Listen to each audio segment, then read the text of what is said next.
വഫാത്തായിട്ട് 7 വർഷം കഴിഞ്ഞിട്ട് ഉമർ റളിയല്ലാഹു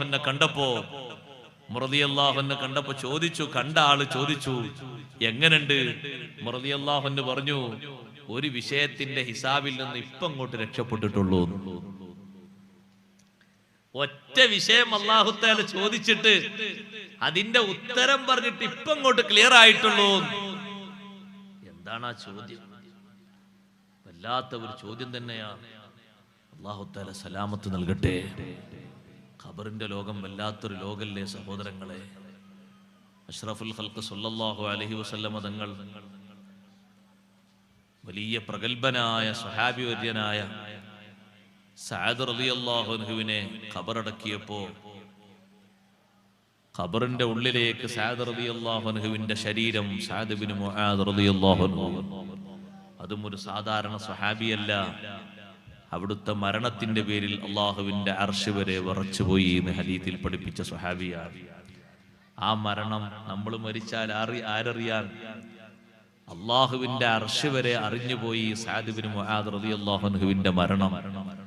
ആ സഅദ് തങ്ങളെ ഖബറിലേക്ക് അങ്ങ് വെച്ചപ്പോ, ഖബറിലേക്ക് വെച്ചിട്ട് അടിയിലെ ആ ഭാഗത്തുള്ള ഖബറിങ്ങനെ അടിയിലെ ഭാഗം കൊണ്ട് മൂടി റെഡിയാക്കിയിട്ട് സ്വഹാബത്തൊക്കെ മണ്ണിടാൻ ഒരുങ്ങുന്ന നേരം അല്ലാഹുവിന്റെ റസൂല് തസ്ബീഹ് ചൊല്ലാൻ തുടങ്ങി. സുബ്ഹാനല്ലാഹ് സുബ്ഹാനല്ലാഹ് സുബ്ഹാനല്ലാഹ് സുബ്ഹാനല്ലാഹ്. തങ്ങൾ ചൊല്ലിയപ്പോ സ്വഹാബത്തും ചൊല്ലി തുടങ്ങി. സുബ്ഹാനല്ലാഹ് സുബ്ഹാനല്ലാഹ് സുബ്ഹാനല്ലാഹ്. കുറെ നേരം തസ്ബീഹ് ചൊല്ലി. പിന്നെ തങ്ങൾ തസ്ബീഹ് നിർത്തിയിട്ട് തക്ബീർ ചൊല്ലാൻ തുടങ്ങി. അല്ലാഹു അക്ബർ അല്ലാഹു അക്ബർ അല്ലാഹു അക്ബർ. സ്വഹാബത്തും തക്ബീർ ചൊല്ലി. തക്ബീർ നിർത്തിയപ്പോ അവിടുത്തോട് ചോദിച്ചു, ലിമ സബ്ബഹത തവീലൻ സുമ്മ കബ്ബർത തവീലാ. നീണ്ട നേരം തസ്ബീഹ് ചൊല്ലിയല്ലോ നബിയേ, പിന്നെ നീണ്ട നേരം തക്ബീറും ചൊല്ലിയല്ലോ. അല്ലാഹുവിന്റെ റസൂല് പറഞ്ഞു, സ്വഹാബാ, സാധാരണ കാണാത്തൊരു കാഴ്ച ഈ ഖബറിന്റെ ഉള്ളിൽ ഞാൻ കണ്ടുപോയി. ലഖദ് തളായഖ അലാ ഹാദൽ അബ്ദി സ്വാലിഹി ഖബ്റുഹു. ഈ നല്ല മനുഷ്യനെ ഖബർ പിടിച്ച് ഇടുക്കിപ്പോയി സ്വഹാബാ. ഖബർ പിടിച്ച് ഇടുക്കിയപ്പോൾ എനിക്കത് സഹിച്ചില്ല. അപ്പോഴാണ് ഞാൻ തസ്ബീഹ് ചൊല്ലിയത്. നിങ്ങളും എന്റെ കൂടെ കുറെ നേരം തസ്ബീഹ് ചൊല്ലിയത്. സഹോദരങ്ങളെ, തസ്ബീഹ് കുറെ നേരം അള്ളാഹുവിനല്ലേ വാഴ്ത്തുന്നത്? പടച്ച റബ്ബിനല്ലാതെ ഈ പിടുത്തം വിടാൻ കഴിയുമോ? ഖബറിന്റെ 2 ഭിത്തികൾ ഒന്നാകെ അങ്ങ് കൂടിപ്പോയാൽ ചെറിയൊരു കൊതുകിന്റെ കടി സഹിക്കാൻ കഴിയാത്ത ദുർബല ശരീരമല്ലേ നമ്മുടെ ശരീരം. ഒരു ഈച്ചയുടെ കടി സഹിക്കാൻ കഴിയാത്ത ശരീരമല്ലേ നമ്മുടെ ശരീരം.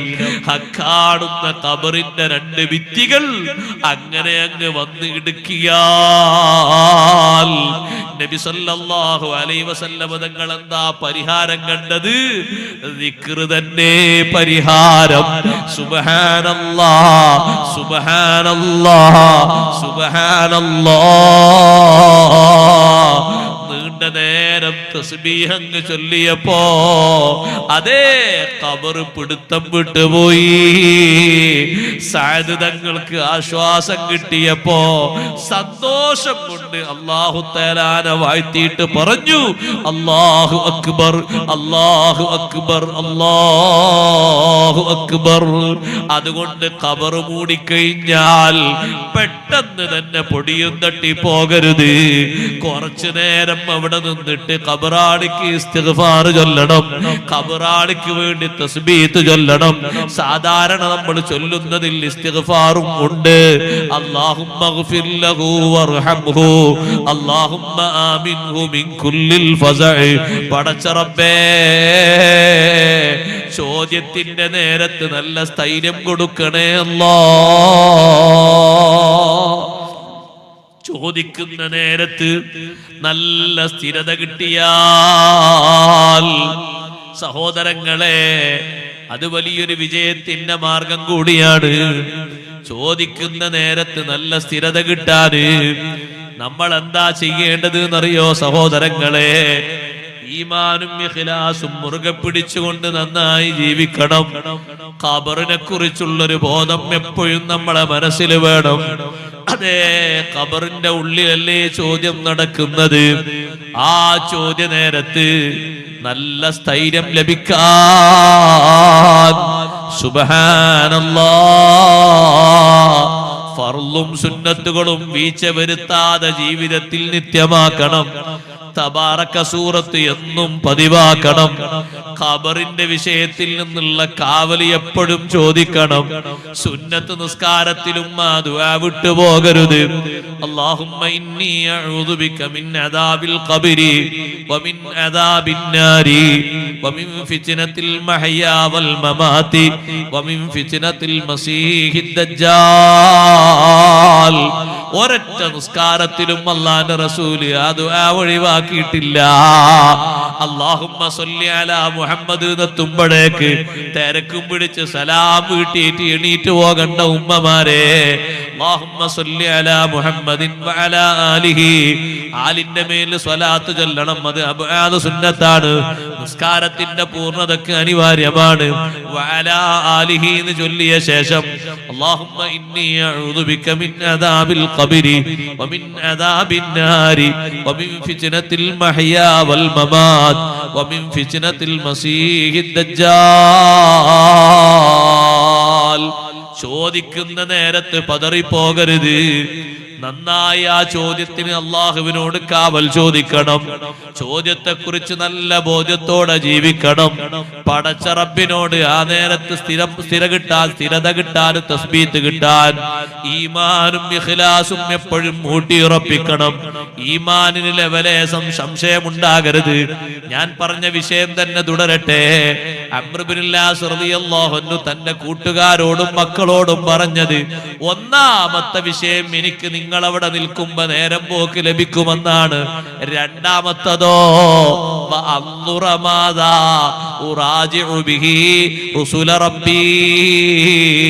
എന്റെ റബ്ബിന്റെ ദൂതന്മാര് ചോദിക്കാൻ വരുന്ന നേരത്ത് എന്തൊക്കെ ഉത്തരം പറയണമെന്ന് നിങ്ങൾ പുറത്തു നിന്നാൽ എനിക്ക് മനസ്സിലാക്കാൻ എളുപ്പമാണ്. അതുകൊണ്ട് പെട്ടെന്ന് പോകരുതേ. ഉമ്മാനെ മറവ് ചെയ്ത്, ഉപ്പാനെ മറവ് ചെയ്ത്, കൂട്ടുകാരെ മറവ് ചെയ്ത് കുറച്ചു നേരം അതിന്റെ ചുറ്റുഭാഗത്തും നിന്ന് തസ്ബീത്ത് ചൊല്ലണം. ഒരമണിക്കൂർ നിന്ന് തസ്ബീത്ത് ചൊല്ലാൻ പറ്റുമോ? ഖബറൊക്കെ മൂടിയ ശേഷം, തൽഖീനൊക്കെ കഴിഞ്ഞ ശേഷം തസ്ബീത്ത് തുടരണം. തൽഖീൻ കഴിഞ്ഞിട്ടാണ് തസ്ബീത്ത്. തസ്ബീത്ത് നേരത്തെ തുടങ്ങിയിട്ട് എന്തെങ്കിലുമൊക്കെ കഴിക്കാണ്ടെങ്കിൽ കഴിച്ചാണ്ട് വേഗം സലാമത്താകല്ല വേണ്ടിയത്. തസ്ബീത്ത് ലാസ്റ്റാ, തൽഖീനൊക്കെ കഴിഞ്ഞ ശേഷം. അങ്ങനല്ല തസ്ബീത്ത്, അങ്ങനെയാണ് തസ്ബീത്ത്. തസ്ബീത്ത് ചെല്ലണം. തസ്ബീത്ത് മണ്ണിടുമ്പോഴേക്ക് തുടങ്ങിക്കൊള്ളിന് കുഴപ്പമൊന്നുമില്ല. പക്ഷെ മണ്ണിട്ട് ദുആക്കെ കഴിഞ്ഞതിന്റെ ശേഷവും അവിടെ നിന്നുകൊണ്ട് തസ്ബീത്ത് ചെല്ലണം. ഖബറൊക്കെ ഫുള്ള് മൂടിയ ശേഷമാണ് നബി തങ്ങൾ തസ്ബീത്ത് എല്ലാം വേണ്ടി പറഞ്ഞു. ഈ തൽഖീന് നിർത്തി കിട്ടാൻ വേണ്ടിയിട്ട് നേരത്തെ ഏതോ ആൾ തുടങ്ങി വെച്ചതാണ് ഈ തസ്ബീത്ത്. അങ്ങനെയല്ല വേണ്ടത് ശരിക്കും. ഞാനൊരു പുതിയതായിട്ട് ഒരു സുന്നത്തമാത്തിന്റെ ആശയം കോഴിക്കോട്ട് നിന്ന് എഴുതി കൊണ്ടൊന്നല്ല, അങ്ങനെ തന്നെ ഉള്ളത്. നേരത്തെ തന്നെ ഇമാമിയങ്ങൾ ഉസ്താദന്മാരൊക്കെ പഠിപ്പിച്ച അങ്ങനെ തന്നെ. ചോദ്യം ചോദിക്കപ്പെടുന്ന നേരത്തെ അവിടെ നിന്ന് തസ്ബീത്ത് ചൊല്ലണം, അവിടെ നിൽക്കണം. മുഅ്മിനീങ്ങൾ നിൽക്കുമ്പോ തന്നെ ഖബറാളിക്ക് സന്തോഷാണ് എന്ന് ലോകത്താരാ പഠിപ്പിച്ചത്? അംർ ഇബ്നുൽ ആസ് റളിയല്ലാഹു അൻഹു. അതുകൊണ്ട് തസ്ബീത്തിൽ സന്ദേഹമുണ്ടാകരുത്, തൽഖീനിൽ സന്ദേഹമുണ്ടാകരുത്. സുന്നത്ത് ജമാഅത്തിന് ഒരൊറ്റ കാര്യത്തിലും സംശയം ഉണ്ടാകാൻ പാടില്ല. ഉറച്ച ഈമാനാകണം. അഷ്റഫുൽ ഖൽഖ് മുഹമ്മദുർ റസൂലുള്ളാഹി സ്വല്ലല്ലാഹു അലൈഹി വസല്ലം തങ്ങൾ അവിടുത്തെ സ്വഹാബത്തിലൂടെ, സ്വഹാബത്ത് താബീങ്ങളിലൂടെ, താബിയുകൾ ഇമാമിങ്ങളിലൂടെ നമുക്ക് എത്തിച്ചു തന്ന എല്ലാ കാര്യങ്ങളിലും അടിയുറച്ച നല്ല ഈമാനും ഇഖ്ലാസും ഉണ്ടാകണം.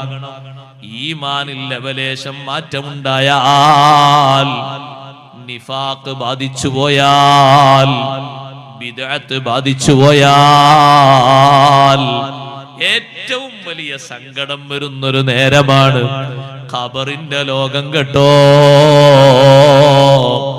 മറ്റൊന്ന് മഹ്ശറിൽ വെച്ച് മുഅ്മിനീങ്ങള് അവരുടെ നൂറോടെ മുന്നോട്ട് നീങ്ങുമ്പോ പിന്നാലെ ഇരുട്ടിൽ തപ്പുന്ന മുനാഫിക്കുകൾ വിളിക്കും, അലം നകും മഅകും, നമ്മൾ നിങ്ങളോടൊപ്പം ജീവിച്ചവരല്ലേ, ഒപ്പം നിസ്കരിച്ചവരല്ലേ, ഒപ്പം പലതും പലതും ചെയ്തവരല്ലേ.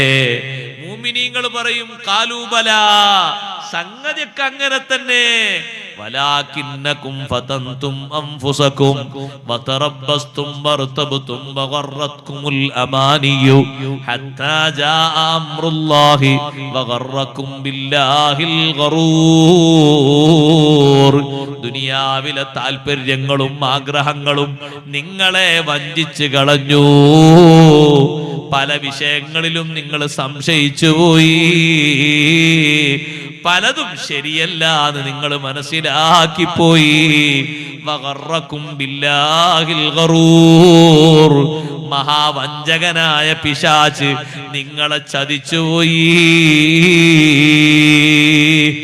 എന്ന് ഈമാനുള്ളവരും മറുപടി പറഞ്ഞ് മുന്നോട്ട് നീങ്ങും. സഹോദരങ്ങളെ, മുനാഫിഖുകൾ ഇരുട്ടിൽ തപ്പുകയാണ്. ഒരു പ്രയോജനമുണ്ടാകുമോ? ഇല്ലല്ലോ.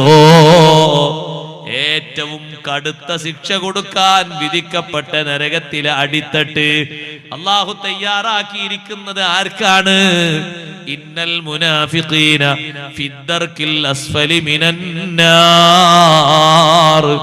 കപടന്മാർക്കല്ലേ നരകത്തിലെ അടിത്തട്ട്, കപട വിശ്വാസികൾക്കല്ലേ വിശ്വാസരംഗത്ത് വൈകല്യം സംഭവിച്ചു. നിസ്കാരത്തിന് കുറവൊന്നുമില്ല, മറ്റു സുഹൃതങ്ങൾക്ക് കുറവൊന്നുമില്ല, കുറവുള്ളത് ഈമാനിനാണ്. ഈമാനിന് കുറവുണ്ടാകാൻ പാടില്ല. ലോകത്ത് ഈമാനിന് കുറവുള്ള വിഭാഗങ്ങൾ ഇങ്ങനെ വർദ്ധിച്ചു കൊണ്ടിരിക്കുകയാണ് പല ഭാഗങ്ങളിലും. അതിൽപ്പെട്ട ഏറ്റവും വലിയൊരു വിഭാഗമാണ് ഷീഇയ്യത്ത്, ഷിയാക്കൾ എന്ന് പറയുന്ന വിഭാഗം. വിശ്വാസരംഗത്ത് വലിയ വൈകല്യമുള്ള കൂട്ടരാണ്. 1, 2 ഒന്നല്ല, 10, 45 വിഭാഗം ഉണ്ടവര്. കിതാബിൽ തന്നെ അങ്ങനെ പഠിപ്പിക്കുന്നുണ്ട്. 10, 45 വിഭാഗം ഉണ്ട്. പള്ളി ദർസിൽ ഓതുന്ന ഷർഹുൽ അഖായിദിന്റെ ഷർഹുകളിലൊക്കെ കാണാം. ചില വിശ്വാസങ്ങളൊക്കെ കേൾക്കുമ്പോൾ അവർ ഇത്രയും പോയത്തക്കാരാണോ എന്ന് ചിന്തിച്ചു പോകും. സൈദിയത്ത് എന്ന് പറയുന്ന ഒരു വിഭാഗം ഉണ്ട്. അതില് അവരിപ്പുണ്ടോന്ന് അറിയില്ല. അവരെന്താ പറയുന്നത് അറിയോ? ഈ മഴ പെയ്യുന്നതൊക്കെ അതൊക്കെ അല്ലാഹു തആലാന്റെ മൂത്രാണ് എന്ന് അവര് പറയുന്നത്. നിങ്ങൾ ആലോചിച്ച് നോക്കുക, അവരുടെ വിശ്വാസത്തിന്റെ ഒരു വൈകല്യവും. അവർക്കുണ്ട് പള്ളി, അവർക്കുണ്ട് നിസ്കാരം, അതുകൊണ്ട് മാത്രം കാര്യമില്ല. വിദേശത്ത് ചില സ്ഥലങ്ങളിലൊക്കെ പോയാൽ വാങ്ക് തന്നെ മാറിയത് കാണാം. നമ്മുടെ നാട്ടിൽ വാങ്ക് മാറിയിട്ടുണ്ടോ?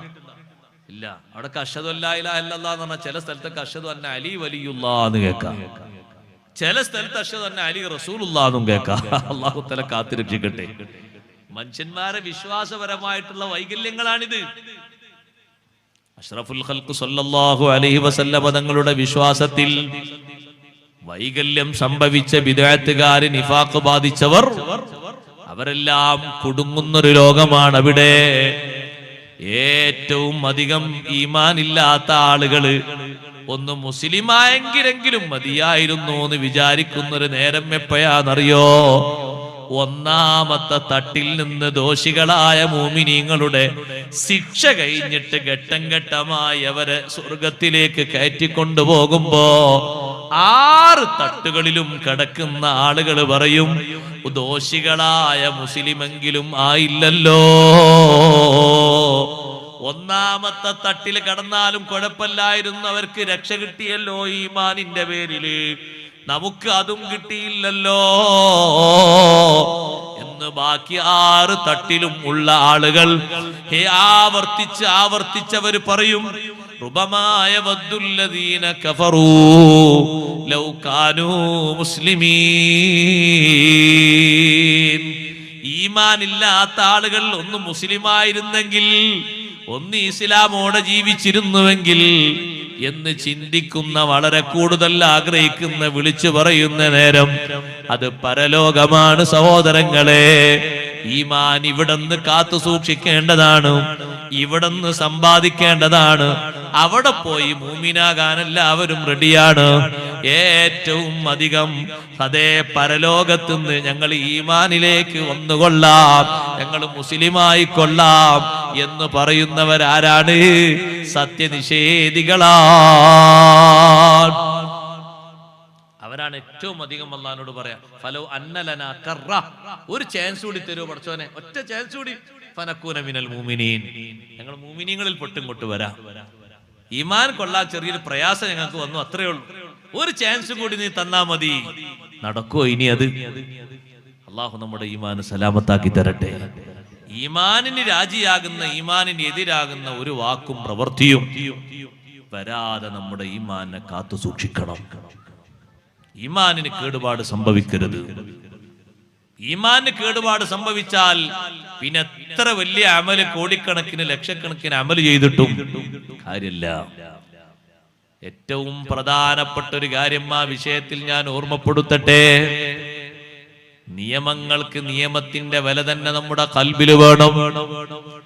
ഹറാമിന് പുല്ല് വില വന്നാൽ, ഹറാമ് ലാഘവത്തോടെ കണ്ടാൽ, ഹലാലാക്കുന്ന പരിവേഷം വന്നാൽ, പലരും ചെയ്യുന്നു എന്ന മുഖേന പ്രശ്നമില്ല എന്ന ഒരു ചിന്തയും വാക്കും വന്നാൽ, ഒരൊറ്റ ഹറാമിനെ ഹലാലാക്കിയാൽ തന്നെ ദീന് വിട്ട് പുറത്തുപോയി. അല്ലാഹു നമ്മളെ കാത്തു രക്ഷിക്കട്ടെ. കുറ്റകൃത്യങ്ങൾക്ക് കൂടുതൽ സൗന്ദര്യവും അതിന് ആസ്വാദകരും അതിന് പ്രേക്ഷകരും അതിന് സമ്പാദകരും അതിന് പ്രസിദ്ധീകരിക്കുന്ന ആളുകളും അതിന് പബ്ലിസിറ്റി ചെയ്യുന്നവരും ലോകതലത്തിൽ വർദ്ധിക്കുകയും അതിന്റെ വിവിധ മുഖങ്ങൾ ലോകതലത്തിൽ വരികയും അതിന്റെ ആളുകളായിട്ട് പലരും മാറുകയും ചെയ്യുമ്പോ, മുസ്ലിമേ, നിന്റെ ഖൽബിലെങ്ങാനും ഒരിക്കലെങ്ങാനും തോന്നിപ്പോയാൽ, ഇതിനൊന്നും പ്രശ്നമില്ലാന്ന് തോന്നിപ്പോയാൽ, പച്ച ഹറാമിന് കുഴപ്പമില്ലെന്ന് തോന്നിപ്പോയാൽ, ഈമാന് പോയി കേട്ടോ. ഇതിനത്ര പ്രശ്നമൊന്നുമില്ല. എത്ര ആളുകൾ ഇതിന്റെ പിന്നിലുണ്ട്, എത്ര ആളുകൾ ഇത് ചെയ്യുന്നുണ്ട് എന്നൊരു തോന്നല് വന്നാൽ, സുബ്ഹാനല്ലാഹ്, നമ്മുടെ ഈമാന് പോയി. അതുകൊണ്ടാണ് ഹറാമിനെ ഹറാമായിട്ട് തന്നെ കാണണം, ഹറാമിനെ ഹറാമായിട്ട് തന്നെ കാണണം. എത്ര സന്നിഗ്ധ ഘട്ടമാണെങ്കിലും അതിനോട് സമരസപ്പെടുന്ന ഒരു രംഗം നമുക്ക് ഉണ്ടായിക്കൂടാ. എത്ര ബുദ്ധിമുട്ടുള്ള സംഗതി വന്നാലും അത് സ്വീകരിക്കുന്ന ഒരു സന്ദർഭം ഉണ്ടായിക്കൂടാ. ലാഘവത്തോടെ കാണരുത്, ലാഘവത്തോടെ കാണരുത്. ഹറാമിനെ ഹറാമായിട്ട് തന്നെ കാണണം. അതിനൊന്നും പ്രശ്നമില്ല എന്ന് കാണരുത്. പ്രായപൂർത്തിയും പക്വതയും എത്തിയിട്ട് 1-2 മക്കളുള്ള ഒരു ഉപ്പയോട് അല്ല, അങ്ങനെയൊന്നും ഈ രൂപത്തിലൊന്നും വസ്ത്രം ധരിക്കാൻ പാടില്ലല്ലോ. ഇസ്ലാമികമായിട്ട് അതൊക്കെ വളരെ മോശപ്പെട്ട കാര്യമില്ലേ എന്ന് ഒരു ഉസ്താദ് നല്ല ഉപദേശം നൽകിയതാണ്. അയാളെ ബുദ്ധിമുട്ടാക്കിയ അല്ലെങ്കിൽ അപമാനിക്കുക ഒന്നുമില്ല, വ്യക്തിപരമായിട്ട് ഉപദേശിച്ചതാണ്. അപ്പൊ അയാള് പറഞ്ഞു, ഉസ്താദേ, എല്ലാ കാര്യങ്ങളും നോക്കിയിട്ട് ഇപ്പൊ ദുന്യാവിൽ ജീവിക്കാൻ കഴിയും, കുറച്ചൊക്കെ എങ്ങനെ ഇല്ലാതെ ഇപ്പൊ എങ്ങനെ ജീവിക്കാം? സുബ്ഹാനല്ലാഹ്, എന്താണ് ആ പറഞ്ഞതിന്റെ അർത്ഥം? ഇതൊക്കെ കുറച്ച് അനുവദിക്കണം എന്നല്ലേ ആ പറഞ്ഞ മനസ്ഥിതി? ഉസ്താദ് പറയുന്നത്, ഈ രൂപത്തിലുള്ള നിങ്ങൾ ധരിച്ചിരിക്കുന്ന ഈ വസ്ത്രം അത് ശരിയല്ല, അറിവില്ലാതെ ധരിച്ചതാണെങ്കിൽ നിങ്ങൾ തിരുത്തണം. നിങ്ങളെ മോനും ധരിച്ചിരിക്കുന്നത് അങ്ങനെ തന്നെയാണല്ലോ. വളരെ കടുത്ത ഭാഷയിലല്ലേ നബി സല്ലല്ലാഹു അലൈഹി വസല്ലം ഇത് പറഞ്ഞത്? അള്ളാഹുവിന്റെ റഹ്മത്തിന്റെ നോട്ടം നോക്കൂല എന്നൊക്കെ ഇതിന്റെ വിഷയവുമായി ബന്ധപ്പെട്ട് പറഞ്ഞിട്ടില്ലേ?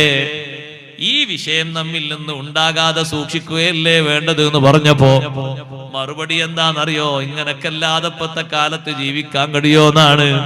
സഹോദരങ്ങളെ, ഏത് കാലം മാറി വന്നാലും ഹറാം ഹറാമായിട്ട് തന്നെ വിലയിരുത്തണം. ഹലാലിന്റെ പരിവേഷം കൊടുത്തുകൂടാ.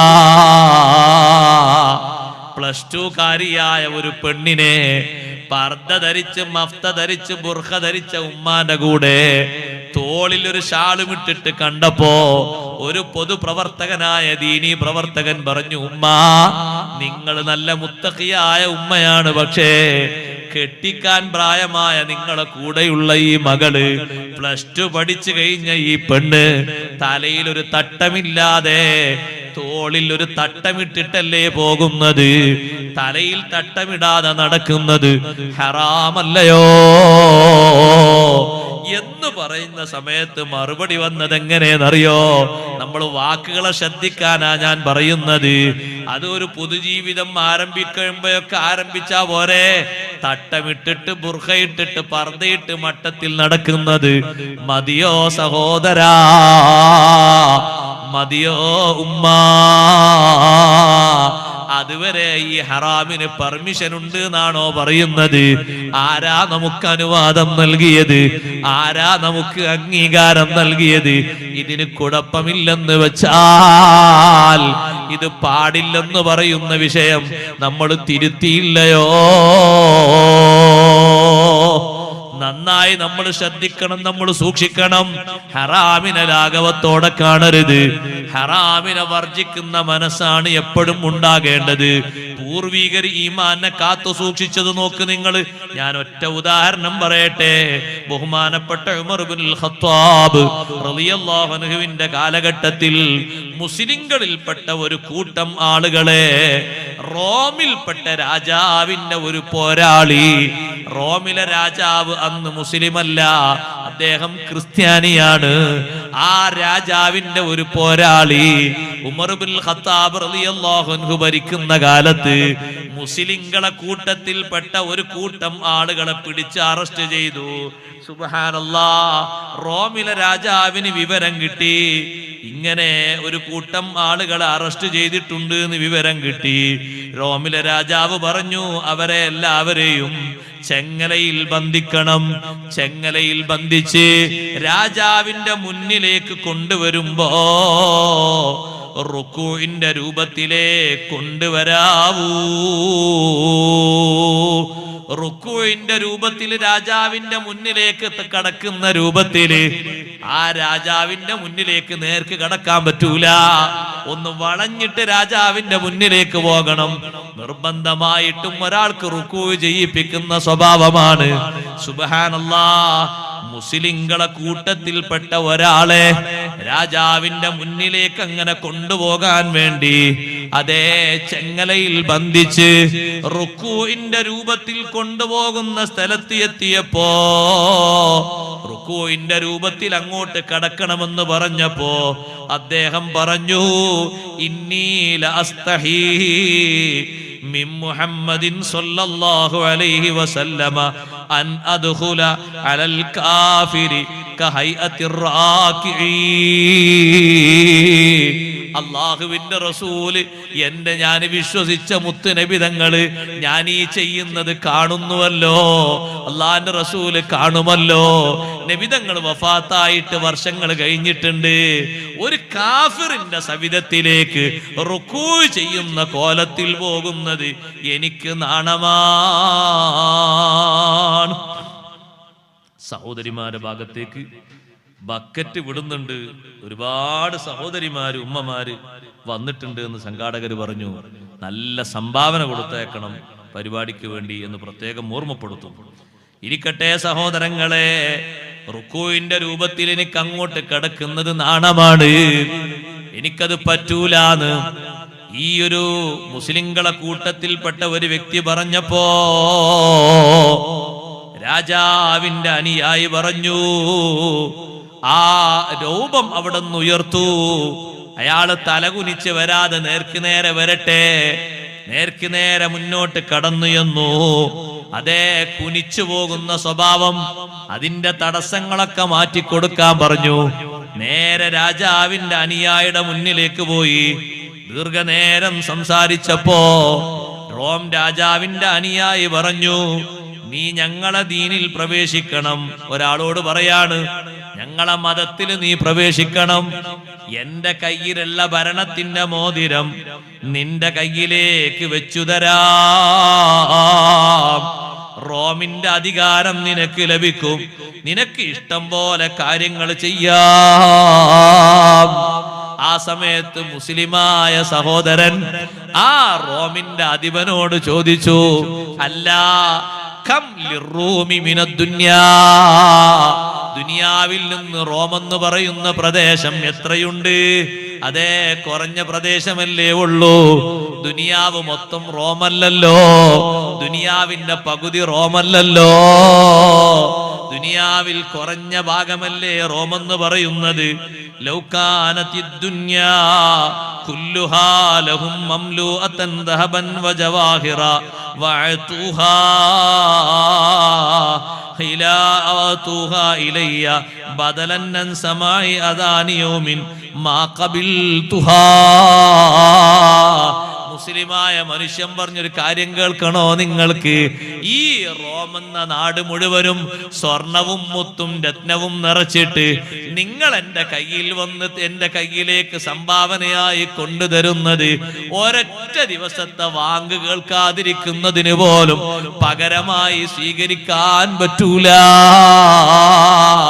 ഇന്നത്തെ വാങ്ക് നീ കേൾക്കരുത് എന്ന് പറഞ്ഞിട്ട് ഒരു വക്തിന്റെ വാങ്ക് കേൾക്കാതിരിക്കാൻ ഈ നാട് നിറയെ നിങ്ങൾ സ്വർണം എന്റെ കയ്യിൽ കൊണ്ടുവന്നാലും ഞാനത് സ്വീകരിക്കൂല. അപ്പൊ ചോദിച്ചു, ഈ റോമിന്റെ സൈന്യത്തിന്റെ അധിപൻ ചോദിച്ചു, എന്താണ് വാങ്കെന്ന് പറയുന്നത്?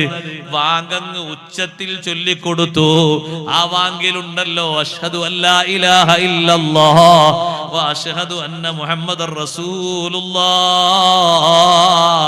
ആ രണ്ട് വാക്കുകൾ കേട്ടപ്പോ റോമിന്റെ അധിപൻ പറഞ്ഞു, നേതാവ് പറഞ്ഞു, ഈ മനുഷ്യന്റെ മനസ്സിൽ മുഹമ്മദ് നബി സല്ലല്ലാഹു അലൈഹി വസല്ലം തങ്ങളോടുള്ള ഹുബ്ബ് ഇയാളെ മനസ്സിൽ ഉറച്ചു പോയിട്ടുണ്ട്. പെട്ടെന്നൊന്നും ഇയാളെ മടക്കാൻ കഴിയൂല. മുസ്ലിങ്ങളെ കൂട്ടത്തിൽപ്പെട്ട ഒരാളെ വിളിച്ചുകൊണ്ട് ഒരാളെ പിടിച്ച് പോസ്റ്റ്മോർട്ടം ചെയ്യാൻ. അധികാരത്തിന്റെ മോതിരമാണ് കയ്യിലേക്ക് തരാമെന്ന് പറഞ്ഞത്. അധികാരത്തിന്റെ മോതിരോ? ഈ നാട് മൊത്തം നിങ്ങൾ സ്വർണവും മുത്തും മറ്റൊക്കെ നിറച്ചു വന്നാലും ഒരു നേരത്തെ വാങ്ക് കേൾക്കണ്ട എന്ന് പറഞ്ഞാൽ എനിക്കത് സഹിക്കൂല. പിന്നല്ല നാടിന്റെ അധികാരം മൊത്തം. അപ്പൊ വാങ്ക് അങ്ങോട്ട് കൊടുത്തപ്പോഴാണ് മറ്റേ ആള് പറഞ്ഞത്, ആ വാങ്കിലുണ്ടല്ലോ അഷ്ഹദു അന്ന മുഹമ്മദ് റസൂലുള്ളാഹ്, മുഹമ്മദ് നബി സല്ലല്ലാഹു അലൈഹി വസല്ലം തങ്ങളോടുള്ള ഹുബ്ബ് ഇവരൊക്കെ കൽബിൽ ഉറച്ചു പോയിട്ടുണ്ട്. പെട്ടെന്ന് ഇവരെ മടക്കിയെടുക്കാൻ പറ്റൂല. അതുകൊണ്ട് നമുക്ക് താമസിപ്പിച്ചുകൊണ്ട് ശിക്ഷകൾ കൊടുക്കാം. സൈന്യങ്ങളോട് ഉത്തരവിടുന്നു. എന്താണ് അടുത്ത ഉത്തരവ്? വലിയ ഒരു തീ കത്തിച്ചിട്ട് അതിന്റെ മേലെ ഒരു ചെമ്പ് കൊണ്ടുവന്ന് വെക്കണം. ആ ചെമ്പിലേക്ക് വെള്ളം ഒഴിക്കണം, നിറയെ വെള്ളം ഒഴിക്കണം. ചെമ്പ് കൊണ്ടുവന്നു വെക്കുന്നു. മുസ്ലിങ്ങളെ കൂട്ടത്തിൽ നിന്ന് നേരത്തെ ചോദ്യം ചെയ്ത് ഉത്തരം പറഞ്ഞ് വാങ്കൊക്കെ കൊടുത്ത ആള് ചെമ്പ് കാണുകയാണ്. നമ്മളൊന്ന് ഈമാനിനെ ചിന്തിക്കണം കേട്ടോ. ചെമ്പ് കാണുകയാണ്. ആ ചെമ്പിന്റെ അടിയിൽ തീ എങ്ങനെ കത്തുന്നു? വെള്ളം കൊണ്ടുപോയി ഒഴിക്കുന്നു. വെള്ളം എങ്ങനെ തളച്ചു പൊന്തിയപ്പോ പിടിച്ച് വെള്ളത്തിലേക്ക് അയാളെ വലിച്ചെറിയൂ എന്ന് പറഞ്ഞു. അവരെല്ലാവരും കൂടി പിടിച്ച് ഈ മനുഷ്യനെ ചെമ്പിലേക്ക് വലിച്ചെറിയുമ്പോ ചെമ്പിലേക്ക് എത്തുന്നത് കുറെ ദൂരത്ത് നിന്ന് എറിഞ്ഞിട്ടാണ്. ചെമ്പ് തൊടാനായ നേരത്ത് മുസ്ലിം അങ്ങ് ചൊല്ലിപ്പോയി, ബിസ്മില്ലാഹിർ റഹ്മാനിർ റഹീം. റഹ്മാനും റഹീമുമായ അല്ലാഹുവിന്റെ ഇസ്മോടുകൂടെ പടച്ച റബ്ബല്ലേ ഈ തീയിന് ശക്തി കൊടുക്കുന്നവൻ, പടച്ച റബ്ബല്ലേ ഈ വെള്ളം തിളപ്പിക്കുന്നവൻ, പടച്ച റബ്ബല്ലേ ഈ തീയിന് ചൂട് കൊടുക്കുന്നവൻ, ആ അള്ളാഹുവിന്റെ ഇസ്മോടെ ഞാൻ ഇതിലേക്ക് പ്രവേശിക്കുന്നു എന്ന് ബിസ്മീൻ ചൊല്ലിയിട്ട് ആ ചെമ്പിലേക്ക് അങ്ങ് കിടന്ന് ഒരു ഭാഗത്തുകൂടെ പ്രവേശിച്ച് മറ്റൊരു ഭാഗത്തുകൂടെ പുറത്തേക്ക് വന്നു.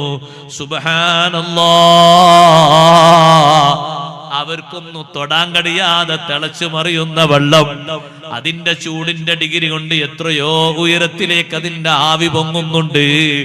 അത്ഭുതപ്പെട്ടു പോയി. വല്ലാത്തൊരു മനുഷ്യൻ തന്നെയാണ്, വല്ലാത്തൊരു ഈമാൻ തന്നെയാണ്. ഈ മനുഷ്യനൊന്നും പറ്റിയില്ലേ? അവര് നോക്കുന്നു, ഒരു ഭാഗത്തും പൊള്ളിയിട്ടില്ല, രോമം കരിഞ്ഞിട്ടില്ല, കല വീണിട്ടില്ല, എവിടെയും ചുവപ്പോ മറ്റു കളറുകളോ ഒന്നുമായിട്ടില്ല. അതാ അടുത്ത ശിക്ഷ കൊടുക്കാൻ വേണ്ടി ഉത്തരവിടുന്നു. രാജാവിന്റെ സൈന്യത്തിന്റെ അധിപൻ പറയുന്നു, ഒരു ഇരുട്ടുമുറിയിൽ കൊണ്ടുപോയി താമസിക്കണം ഈ മനുഷ്യനെ. ഭക്ഷണം കൊടുക്കാതെ, വെള്ളം കൊടുക്കാതെ ആ മുറിയിൽ തന്നെ കെട്ടിയിടൂ. അതേ ഇരുട്ടുമുറിയിലേക്ക്, പാത്രത്തിലേക്ക് നിങ്ങൾ കൊണ്ടുപോയി വെക്കേണ്ടത് പന്നിമാംസവും കള്ളും മാത്രമാണ്. പച്ചവെള്ളം കൊടുക്കരുത്, കടിക്കാൻ പറ്റുന്ന ഒരു ഭക്ഷണവും കൊടുക്കരുത്. എങ്ങനെയുണ്ട് ഈമാൻ എന്ന് ഞാനൊന്ന് നോക്കട്ടെ. റൂമിൽ കൊണ്ടുപോയി അടച്ചിടുന്നു. 40 ദിവസം കൊടുക്കാൻ വേണ്ടി പറയുന്നത് കള്ളും പന്നിമാംസവുമാണ്. പന്നിമാംസം ഹറാമല്ലേ? കള്ളും ഹറാമല്ലേ? ഖംറും ഹറാമല്ലേ? അത് കൊടുക്കാനാ പറയുന്നത്. സുബ്ഹാനല്ലാഹ്. റൂമിലുള്ള വെളിച്ചം കെടുത്തിയിട്ട് ഒരു പാത്രത്തിൽ നിറയെ കള്ളും മറ്റൊരു പാത്രത്തിൽ അതാ ചുട്ടതും പൊരിച്ചതുമായ പന്നിമാംസവും വെച്ചുകൊണ്ട് മുന്നിലേക്ക് വെക്കുന്നു. ചെറിയ സബറ് മതിയോ? ചെറിയ ക്ഷമ മതിയോ? അല്ലാഹു തന്ന ഈമാനിന്റെ വലുപ്പവും, അല്ലാഹു തന്ന ഈമാനിന്റെ കടുപ്പവും, അല്ലാഹു തന്ന ഈമാനിന്റെ യശസ്സും മുഅ്മിനീങ്ങളെ നമ്മുടെ ജീവിതത്തിൽ നമ്മൾ അനുഭവിച്ചിട്ടില്ല. മുൻഗാമികൾ അനുഭവിച്ചു പോയി, മധുരം ആസ്വദിച്ചു പോയി. കുലുക്കമില്ലാത്ത ഈമാന് കയ്യിലേന്തിപ്പോയി. ഈ റൂമിന്റെ ഉള്ളിൽ വെളിച്ചം കൊടുക്കാതെ പട്ടിണിക്ക് ഈ മനുഷ്യനെ ഇട്ടിട്ട് 40 ദിവസം ഇങ്ങനെ ചെയ്തപ്പോ സുബ്ഹാനല്ലാഹ്, ബാക്കിയുള്ളവര് വിചാരിച്ചു 1-2 ദിവസമൊക്കെ അയാൾ പട്ടിണി സഹിച്ചിട്ട് പിന്നെ അയാൾ ഒരു പക്ഷേ ഭക്ഷിച്ചേക്കും എന്ന് വിചാരിച്ചു. ബാക്കിയുള്ളവര് നിർബന്ധിതമായ ഘട്ടത്തിൽ ഒരു പക്ഷേ വേണമെങ്കിൽ അത് ഭക്ഷിക്കാം. ആയുസിനെ, ശരീരത്തിന്റെ ആരോഗ്യത്തെയും ജീവത്തെയും നിലനിർത്താൻ വേണ്ടിയിട്ട് ദീനീപരമായിട്ട് ഭക്ഷിക്കൽ ജായിസാണോ എന്ന് ചോദിച്ചാൽ വേറൊന്നും കിട്ടാത്ത രൂപത്തിൽ ഭക്ഷിക്കാം. പക്ഷേ അവർ ഈമാൻ അതിന് സമ്മതിക്കൂല, അവർ ഇഖ്ലാസ് അതിന് സമ്മതിക്കൂല. ആ ഒരു പഴുത് നോക്കിയിട്ട് അവർ ഭക്ഷിക്കൂല. 40 ദിവസം കഴിഞ്ഞിട്ട് റൂം തുറന്നു. റൂം തുറന്നപ്പോ വെച്ചതൊക്കെ അങ്ങനെയുണ്ട്. ഒന്നും കഴിച്ചിട്ടില്ല, ഒന്നും കുടിച്ചിട്ടില്ല. ചോദിച്ചു അവര്, കൈഫലാ തഅകുലു മിൻഹു, ഓ മനുഷ്യ, എന്തേ ഇതിൽ നിന്ന് നീ ഭക്ഷിക്കാതിരുന്നത്? പ്രതിസന്ധി ഘട്ടത്തിൽ നിനക്കത് ഭക്ഷിക്കാമല്ലോ, നിന്റെ മതം അതിനെ അനുവദിക്കുന്നുണ്ടല്ലോ. എന്താണ് മുസ്ലിം പോരാളിയുടെ മറുപടി എന്നറിയോ? ലൗ അകൽതു മിൻഹു ലഫറഹതും, ഞാൻ അല്പമെങ്കിലും അതിൽ നിന്ന് ഭക്ഷിച്ചാൽ നിങ്ങൾക്ക് സന്തോഷം വരൂലേ? നിങ്ങൾ തിന്നുന്ന അല്ലാഹ് ഹറാമാക്കിയത് ഞാനും തിന്നു എന്നൊരു സന്തോഷം നിങ്ങൾക്ക് തോന്നൂലേ? അതുകൊണ്ട് നിങ്ങൾക്ക് സന്തോഷം വരണ്ടാന്ന് കരുതിയിട്ട് ഞാൻ ഒന്നും തന്നെ ഭക്ഷിച്ചില്ല. എനിക്ക് അല്ലാഹു സുബ്ഹാനഹു വ തആല ആരോഗ്യം നിലനിർത്തി തന്നു. അല്ലാഹു തആല കൊടുക്കൂലേ റിസ്ക്? അല്ലാഹു തആല കൊടുക്കും. അല്ലാഹു കൊടുക്കൂലേ ആരോഗ്യം? അല്ലാഹു തആല കൊടുക്കും ആരോഗ്യം. ഒന്നും ഭക്ഷിക്കാതെ ബുദ്ധിമുട്ടായി നിന്നിട്ട് വിശപ്പ് അനുഭവിച്ച് മരിക്കേണ്ട ഒരു ഘട്ടം വരുമ്പോ അവർക്ക് ഇല്ല. ഭക്ഷണമൊന്നും കടിക്കാതെ, നല്ല ഭക്ഷണമൊന്നും കൊടുക്കാതെ, ലിമിറ്റായ ഭക്ഷണം മാത്രം കൊടുത്തിട്ട് തടവിൽ പാർപ്പിച്ചിരുന്നില്ലേ ബഹുമാനപ്പെട്ട ഖുബൈബ് ബിൻ അദി റളിയല്ലാഹു അൻഹുവിനെ? ഖുബൈബ് റളിയല്ലാഹു അൻഹുവിനെ ഒരു നേരം നോക്കിയ ഹാരിത്തിന്റെ മകളായ സൈനബ് ഖുബൈബ് റളിയല്ലാഹു അൻഹു പോയി നോക്കിയപ്പോ സൈനബ് എന്ന് പറയുന്ന ആ പെണ്ണ് പറഞ്ഞു, മാ റഅയ്തു അസീറൻ ഖത്തു ഖൈറൻ മിൻ ഖുബൈബ്. ഹുബൈബ് റളിയല്ലാഹു അൻഹു പോലെ നല്ലൊരു തടവുകാരനെ ഞാൻ കണ്ടിട്ടില്ല. ഹുബൈബ് തങ്ങൾ എന്റെ വീട്ടിന്റെ മുറിയിൽ താമസിക്കുമ്പോ ഞാൻ കണ്ടു അദ്ദേഹം കയ്യിൽ മുന്തിരിക്കൊല പിടിച്ച് ഭക്ഷിക്കുന്നത് ഞാൻ കണ്ടു. മക്കയിൽ എവിടെയും മുന്തിരി കിട്ടുന്ന കാലമല്ല.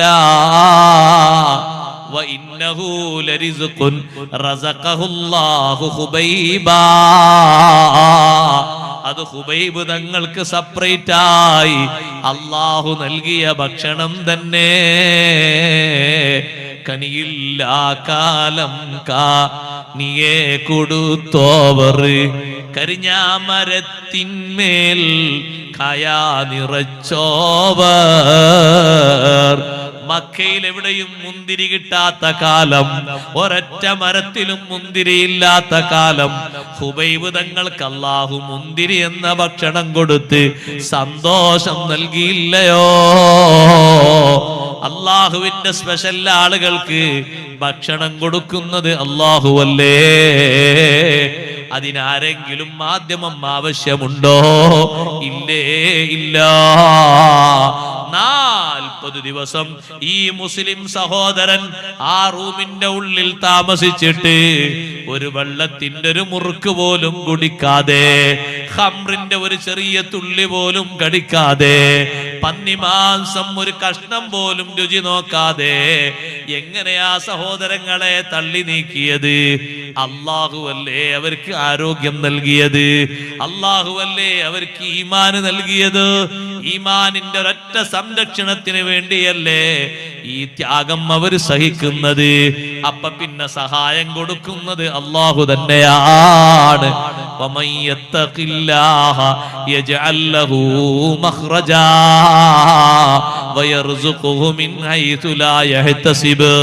അല്ലാഹുവിനെ തഖ്വ ചെയ്ത് ജീവിക്കുന്ന മനുഷ്യന് അവിചാരിത മാർഗത്തിലൂടെ അല്ലാഹു റിസ്ക് നൽകും. അവന് കൊടുക്കേണ്ട മാർഗങ്ങളൊക്കെ അല്ലാഹു കൊടുക്കും, പരിഹാരങ്ങളൊക്കെ കൊടുക്കും. ഇതും നടന്നില്ല എന്ന് കണ്ടപ്പോ സൈന്യാധിപൻ ആ മനുഷ്യനോട്, മുസ്ലിമിനോട് പറഞ്ഞു, എങ്കിൽ ഒന്നും നീ ഭക്ഷിക്കാത്തത് കൊണ്ട് നിന്നെ വഴിക്ക് വിടണോ? നിന്റെ കൂടെയുള്ള തടവുകാരെ ഞാൻ വിട്ടേക്കണോ? എന്റെ കാലിൽ കിടന്നൊരു സുജൂദ് നീ ചെയ്തേക്കൂ, എന്റെ കാലിൽ കിടന്നൊരു സുജൂദ് നീ ചെയ്തേക്കൂ. അപ്പോൾ ആ മുസ്ലിമായ മനുഷ്യൻ പറഞ്ഞു, റോമിലെ അധിപനോട് പറഞ്ഞു, ഇന്ന സുജൂദ ഫീ ദീനി മുഹമ്മദിൻ സല്ലല്ലാഹു അലൈഹി വസല്ലം ലാ യജൂസു ഇല്ലാ ലില്ലാഹ്. നബി സല്ലല്ലാഹു അലൈഹി വസല്ലമ തങ്ങളെ മതത്തില് അല്ലാഹ്ക്കല്ലാതെ വേറാക്കും സുജൂദ് ചെയ്യാൻ പറ്റൂല. എന്നിട്ടാണോ നിനക്കൊരു സുജൂദ്? എന്നിട്ടാണോ നിന്റെ മുന്നിലൊന്ന് വീഴുന്നത്? നടക്കൂല കേട്ടോ. അപ്പോൾ സൈന്യാധിപൻ അവസാനം തോറ്റിട്ട് പറഞ്ഞു, എങ്കിലൊരു കാര്യം പറയട്ടെ, നീ എന്റെ കൈയൊന്ന് ചുംബിക്കണം. അതെ, ഞാൻ നിന്റെ മാർഗവും നിന്റെ കൂടെയുള്ള തടവുകാരെയും വിട്ടുതരാം. എന്റെ കൈ നീ ചുംബിക്കുമോ? അപ്പോഴും മുസ്ലിം പറഞ്ഞു, ഇന്ന ഹാദാ ലാ യജൂസു ഇല്ലാ ലിൽ അബി. കൈ ചുംബനം ബാപ്പാന്റെ കൈ ചുംബിക്കാം. ബാപ്പാന്റെ കൈ ചുംബിക്കുന്നത് സുന്നത്താണ്. നമ്മളെ കൂട്ടത്തിൽ ആൾക്കാർക്ക് അതൊരു പരിചയം പോരാ അല്ലേ?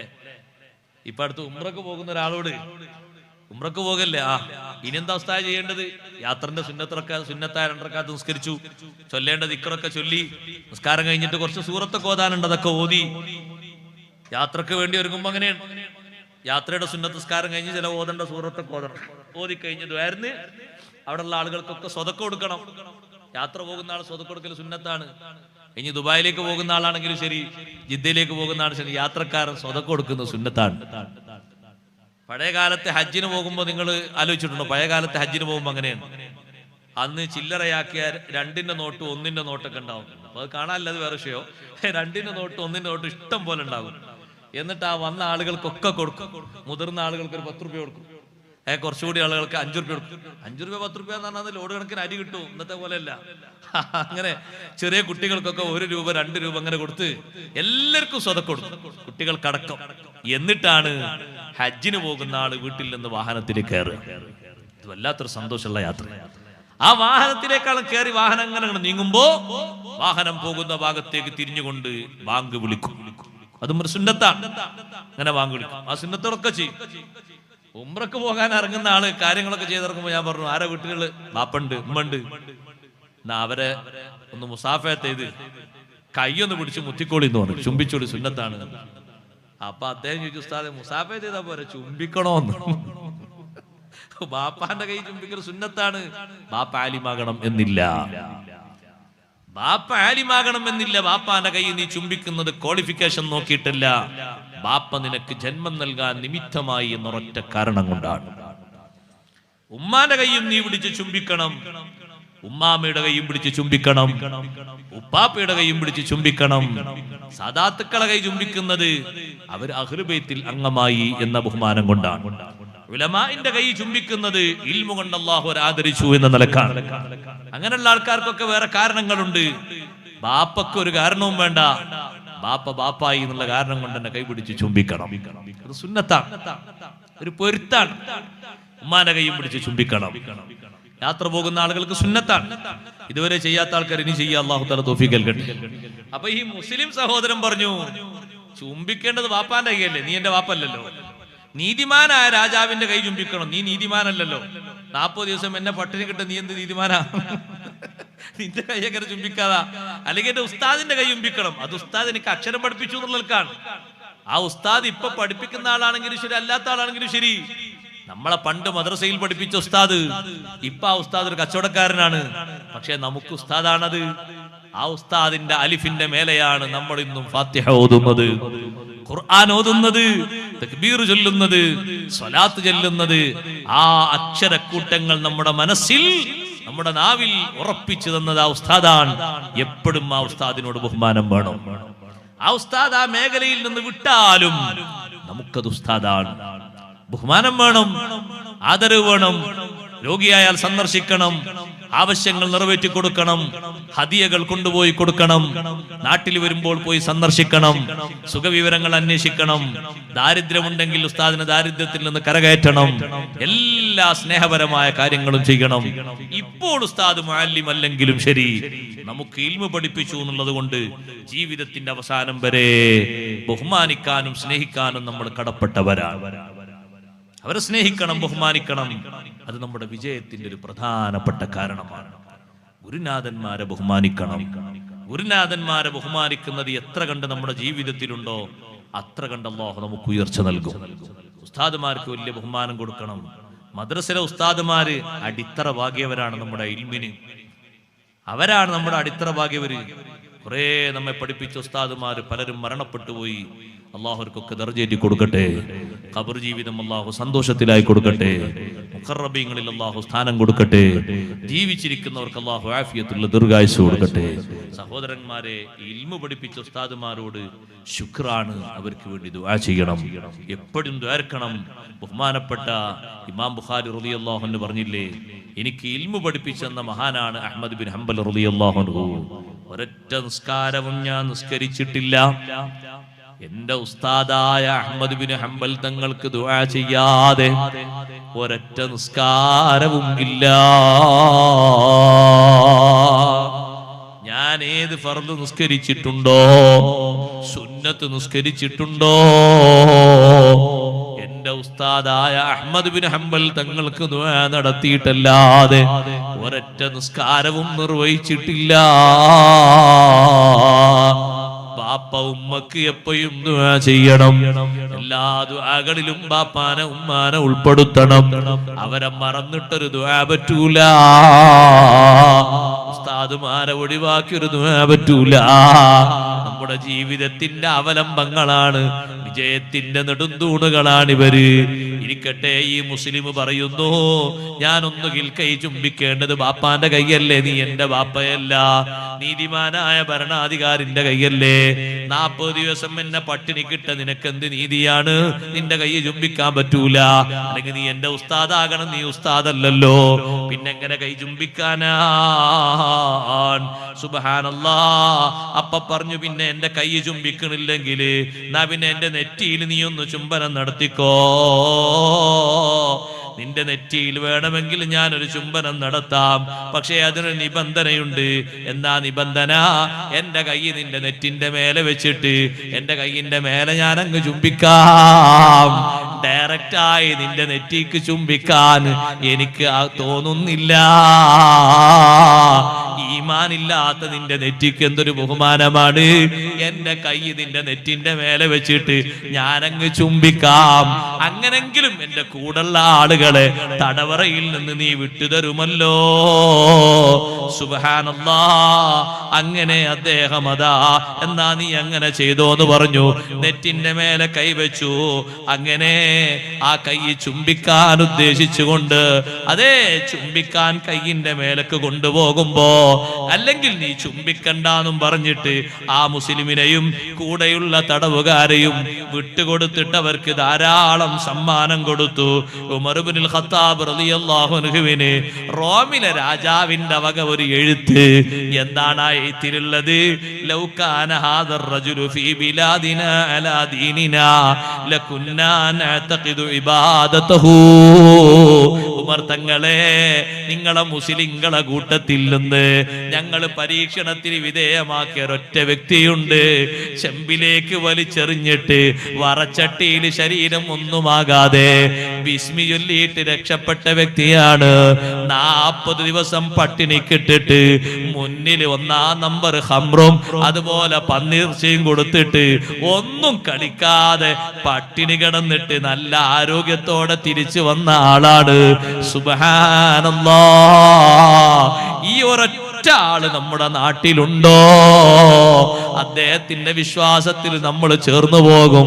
നമ്മൾ ആ ആരാധന ശരിയായി വെച്ചുകൊള്ളും. ഉമർ റളിയല്ലാഹു അൻഹുവിന്റെ അടുത്തേക്ക് അതാ ഈ മുസ്ലിം സംഘം മൊത്തം അങ്ങോട്ട് ചെന്നപ്പോ ഉമർ റളിയല്ലാഹു അൻഹു പറഞ്ഞു, അതേ സമ്പത്ത് നിനക്ക് മാത്രം പോരാ, ഒരുപാട് സമ്പത്ത് റോമിലെ രാജാവ് തന്നിട്ടുണ്ടല്ലോ, മദീനയിലെ മുസ്ലിങ്ങൾക്ക് എല്ലാവർക്കും കൊടുക്കൂ. സുബ്ഹാനല്ലാഹ്. ആ ആളുകൾ മദീനയിലെ മുസ്ലിങ്ങൾക്ക് മൊത്തം ആ സമ്പത്ത് വീതം വെച്ചു കൊടുത്തു. ഈമാനിൽ വിജയിച്ചത് കൊണ്ട് സമ്മാനമാണ് കിട്ടിയത്. സഹോദരങ്ങളെ, ഈമാനിൽ അടിയുറച്ചു നിന്നപ്പോ അവര് വിജയിച്ചു പോയി. ഈമാനിൽ ഉറച്ചു നിന്ന ആളുകൾ അള്ളാഹുവിനോട് എന്തെങ്കിലും ഒരു വാക്ക് പറഞ്ഞിട്ടുണ്ടോ? അള്ളാഹു സുബ്ഹാനഹു വ തആല അതങ്ങനെ തന്നെ സ്വീകരിച്ചിട്ടുണ്ട്. അവരെ കയ്യൊഴിച്ചിട്ടില്ല. അതുകൊണ്ട് സഹോദരങ്ങളെ, ഈമാനിൽ അടിയുറച്ചു നിൽക്കണം. ഈമാനിനൊരു മാറ്റവും ഉണ്ടായിക്കൂടാ. രണ്ടാമതായി ഒരു കാര്യം പറയട്ടെ, ഈമാന് മാത്രം പോരല്ലോ, സുഹൃതങ്ങളും കൂടെ വേണം, സൽക്കർമ്മങ്ങളും കൂടെ വേണം, നല്ല അമലുകളും കൂടെ വേണം. സുബ്ഹാനല്ലാഹ്. അമലുകളാണ് രക്ഷയുടെ പ്രധാനപ്പെട്ട മാർഗം. ഈമാന് മാത്രം പോരാ. അമലുകൾ കുറഞ്ഞു പോകരുത്. ധാരാളം അമല് ചെയ്യണേ. ഭരണാധികാരികൾ അബൂ ഹനീഫ ഇമാം റളിയല്ലാഹു അൻഹു അറസ്റ്റ് ചെയ്ത് കൊണ്ടുപോയില്ലേ? എന്തിനാണ് അറസ്റ്റ് എന്നറിയുമോ? ഭരണം ഏറ്റെടുക്കാത്തതിന്റെ പേരിലാണ്. ഇപ്പോഴൊക്കെ ആൾക്കാർ ഭരണം ഏറ്റെടുക്കാൻ എല്ലാവരും പത്രയായിട്ട് മുന്നോട്ട് ഇല്ലല്ലേ? നിങ്ങൾ വിളിച്ചു നോക്കുന്ന അനൗൺസ് ചെയ്തൊക്കെ മൈക്കിൽ എത്ര ആള് മുന്നോട്ട് വരും? സുബ്ഹാനല്ലാഹ്. ഞാൻ അതിന് പറ്റും. എനിക്ക് ഇംഗ്ലീഷ് അറിയും, മലയാളം അറിയും, കോടതി അറിയും, നിയമം അറിയും, ഒക്കെ അറിയും. ആണും വരും, പെണ്ണടക്കം വരൂലേ ഭരണം ഏറ്റെടുക്കാന്? എന്താ അബൂ ഹനീഫ ഇമാം തങ്ങൾ ഭരണം ഏറ്റെടുക്കാത്ത? ഇസ്ലാമിന്റെ ഭരണാധികാരികൾ പറഞ്ഞിട്ട് ഭരണം വലിയൊരു തലവേദനയാണ്. ഒരൊറ്റ മെമ്പർക്ക് എന്തെങ്കിലും വിഷയം സംഭവിച്ചിട്ടുണ്ടെങ്കിൽ അതിനടക്കം ജവാബ് പറഞ്ഞിട്ടല്ലാതെ കാല് മുന്നോട്ട് വെക്കാൻ അല്ലാഹു അനുവദിക്കില്ലല്ലോ. ഭരണം വലിയ തലവേദന പിടിച്ച സംഗതിയാണ്. അബൂ ഹനീഫ ഇമാം റളിയല്ലാഹു അൻഹുവിനെ ഭരണാധികാരികൾ അടിക്കുകയാണ്, ചാട്ടവാറ് കൊണ്ട് അടിക്കുകയാണ്. മുഖത്തിന്റെ ഭാഗത്തുകൂടെ ചോരങ്ങനെ ഒഴുകുന്നു. ഇമാമുൽ ആദം തങ്ങൾ പറയുന്നു, നിങ്ങൾ എന്നെ എത്ര അടിച്ചാലും, നിങ്ങളെ അടിയേറ്റിട്ട് മരിക്കേണ്ടി വന്നാലും ഭരണം ഏറ്റെടുക്കൂല. കാരണം കാരണം ഭരണവുമായി ബന്ധപ്പെട്ട് വന്ന ഹദീസ് അത് ചില്ലറ ഹദീസുകളല്ല, ചെറിയൊരു കാര്യമല്ല. ഞാനത് ഏറ്റെടുക്കൂല. മഹാനവറുകളെ ജയിലിലടച്ചു ഭരണകർത്താക്കള്. ജയിലിലടച്ചപ്പോഴും മഹാനവറുകൾ ദുഃഖിച്ചിരിക്കുകയല്ല. എനിക്ക് അല്ലാഹു തആല താമസിക്കാൻ തരുന്നത് ജയിലാണോ? ജയിലിൽ വെച്ചും എന്റെ ഇബാദത്തിന് കോട്ടം സംഭവിച്ചുകൂടാ.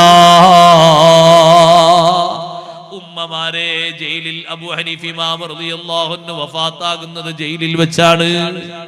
മരിക്കാൻ സമയം അടുത്തെന്ന് മഹാനവറുകൾക്ക് തോന്നിയപ്പോ നേരെ പോയി ഉളു എടുത്തിട്ട് നല്ല വസ്ത്രം ധരിച്ചിട്ട് സാധാരണ നിസ്കരിക്കുന്ന സ്ഥലത്ത് വന്ന് മഹാനവറുകൾ കൈകെട്ടിയിട്ട് നേരെ നിസ്കാരത്തിൽ സുജൂദിലേക്ക് നെറ്റിവെച്ചപ്പോ കുറെ നേരം കഴിഞ്ഞിട്ടും സുജൂദിൽ നിന്ന് നെറ്റിയെടുക്കാത്തത് കണ്ടപ്പോ ആളുകൾ വന്നിട്ട് അബൂ ഹനീഫ ഇമാം തങ്ങളെ നെറ്റി ഉയർത്തിയപ്പോ സുജൂദിൽ തന്നെ നെറ്റിവെച്ച് അല്ലാഹുവിലേക്ക് നീങ്ങിപ്പോയി.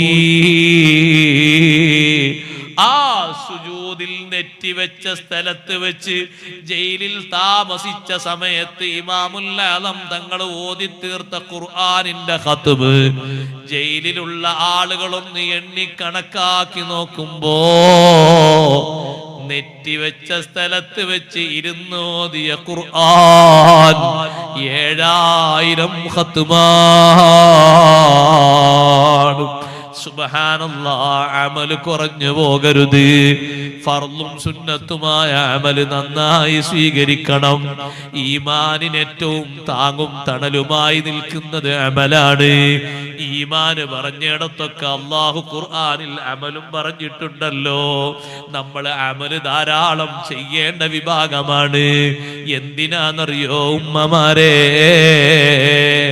പൂർവീകര് കണ്ടിട്ടില്ലാത്ത ഒരുപാട് സുഖങ്ങള് നമ്മൾ കൈക്കലാക്കി പോയി, നമ്മൾ അനുഭവിച്ചു പോയി. ഈ നാട്ടിലേതെങ്കിലും ഒരു വീട്ടില് വൈദ്യുതി ലഭിക്കാത്തതുണ്ട് എന്ന് എനിക്ക് തോന്നുന്നില്ല.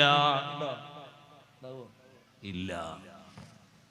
നമ്മുടെ ഉമ്മാമ്മമാര് മണ്ണെണ്ണ വിളക്ക് കത്തിച്ച് വീടിന്റെ പുറത്തുള്ള കിണറ്റിന്റെ ആഴിയിൽ നിന്ന് വെള്ളം കോരിയിട്ട് ഓരോ ദിവസവും 150 200 ലിറ്റർ വെള്ളപ്പാത്രത്തിൽ നിറച്ചവരല്ലേ? ഒരൊറ്റ ദിവസം വെള്ളപ്പാത്രത്തിൽ 200 ലിറ്റർ വെള്ളം കുടുംബത്തിന് വേണ്ടി ഒരുമ്മയും പെങ്ങളും കോരി നിറച്ചാൽ ആ ടൈമിൽ ചെയ്ത സേവനം മുഴുവനും സ്വർഗത്തിലേക്കുള്ള അമലല്ലയോ? ഓരോ തുള്ളി വെള്ളവും അവര് കോരിയെടുത്തത് മുക്കിയെടുത്തത് സ്വർഗത്തിലേക്ക് സ്ഥാനം കിട്ടുന്ന വലിയ അമലല്ലയോ? നമുക്ക് ആധുനിക സൗകര്യങ്ങളുടെ പേരില് ആ വലിയ അമലില്ലല്ലോ. ഒന്ന് സ്വിച്ച് ഓൺ ചെയ്താല് വെള്ളം മുന്നിലെത്തിപ്പോയി, മറ്റൊരു ബട്ടണമർത്തിയാല് തേങ്ങ അരച്ചുപോയി, വേറൊരു ബട്ടണമർത്തിയാല് അതേ നമ്മുടെ കാര്യങ്ങളൊക്കെ റെഡിയായി. ഭക്ഷണം പാചകം വരെ ബട്ടണമർത്തുന്നതിലൂടെ വേവുന്ന സ്വഭാവം വരെ മനസ്സിലാക്കിപ്പോയി. സൗകര്യങ്ങളും സംവിധാനങ്ങളൊക്കെ അല്ലാഹു തആല ഏറെ തരുമ്പോഴും നമ്മളെ ഭാഗത്തുനിന്ന് നന്ദി കുറഞ്ഞുകൂടാ. സൗകര്യങ്ങളുള്ള വീട്ടില് താമസിക്കുന്ന നമുക്ക് സുന്നത്ത് നിസ്കാരമില്ലേ? സുന്നത്ത് നിസ്കാരം കുറഞ്ഞുകൂടാ. ഫർള് നിസ്കാരം മാത്രം പോര കേട്ടോ, സുന്നത്തായ അമല് ധാരാളം വേണം കേട്ടോ. ഉമ്മമാരെ, നമ്മുടെ വീടൊക്കെ നോക്കുമ്പോ ഒരു സ്വർഗത്തിന്റെ മോഡലല്ലേ? സുബ്ഹാനല്ലാഹ്. വല്ലിപ്പമാരും വല്ലിമ്മമാരും ജീവിച്ച ഭവനങ്ങള്, പൂർവകാലത്തുള്ള ആളുകൾ ജീവിച്ച ഭവനങ്ങള്, എന്തെങ്കിലും സൗകര്യങ്ങൾ ആ വീട്ടില് പറയാറുണ്ടോ? ഒരു കട്ടില് വരെ ഒരാൾക്ക് കിടക്കാൻ പാകത്തിലല്ലേ? ഏറിപ്പോയാൽ 2 ആൾക്ക് കിടക്കാൻ പാകത്തിലല്ലേ? ഇന്ന് 4 ആൾക്ക് കിടക്കാനും പാകത്തിൽ കട്ടിലുണ്ടല്ലോ. 10 ആൾക്ക് വിരിക്കാൻ പറ്റിയ പായയുമുണ്ടല്ലോ. വിരിപ്പും പുതപ്പുമുണ്ടല്ലോ. ഈ സൗകര്യങ്ങളൊക്കെ അല്ലാഹു തആല തന്നത് ഏറെ ശുക്ർ ചെയ്യാനാ, അമലൊട്ടും കുറച്ചുകൂടാ. മഹാന്മാർക്ക് മരണത്തിന്റെ ശേഷം സ്വർഗത്തിലേക്ക് പോകുന്ന അവസ്ഥകൾ അവർ കണ്ടത്. അതിന് കാരണം സയ്യിദുനാ റസൂലുള്ളാഹി സ്വല്ലല്ലാഹു അലൈഹി വസല്ലമ തങ്ങൾ പറഞ്ഞത് തന്നെ ജീവിതകാലത്ത് സമ്പാദിച്ച അമലാണ്. ഉമ്മുൽ അലാ ബീവി റളിയല്ലാഹു അൻഹ പറയുന്നുണ്ട്, എന്റെ വീട്ടിൽ താമസിച്ചിട്ട് ഇബാദത്ത് ഇങ്ങനെ കണ്ടിട്ട് എനിക്ക് വലിയ സന്തോഷം തോന്നിയ മഹാനാണ് ഉസ്മാൻ ബിൻ മൽഊൻ റളിയല്ലാഹു അൻഹു. ബദരീങ്ങളിൽപ്പെട്ട മഹാനാണ്. ആ മഹാനുഭാവൻ എന്റെ വീട്ടിലായിരുന്നു. ഉമ്മുൽ അലാ ബീവി റളിയല്ലാഹു അൻഹ പറയാ, എന്റെ വീട്ടിലായിരുന്നു കുറെക്കാലം താമസിച്ചിരുന്നത്. ഇബാദത്ത് ഇങ്ങനെ കാണുമ്പോ എന്തൊരു സൗന്ദര്യാന്നറിയോ. പകല് നോമ്പ്, രാത്രി ഒരു പേരിന് ശരീരത്തെ നുണയിപ്പിക്കാൻ വേണ്ടി ഒന്ന് ഉറങ്ങി എന്നൊക്കെ പറയാ. 2-3 മണിക്കൂറൊന്നും ഉറങ്ങിയിട്ട് നോക്കുമ്പോ കാണാ മഹാനവറുകൾ നിസ്കരിക്കുന്നു, ഖുർആൻ ഓതുന്നു, ദിക്ർ ചൊല്ലുന്നു, കരയുന്നു. പിന്നെ കുറച്ച് കഴിഞ്ഞാൽ പള്ളിയിലേക്ക് ജമാഅത്തിന് സുബൈക്ക് പോകും.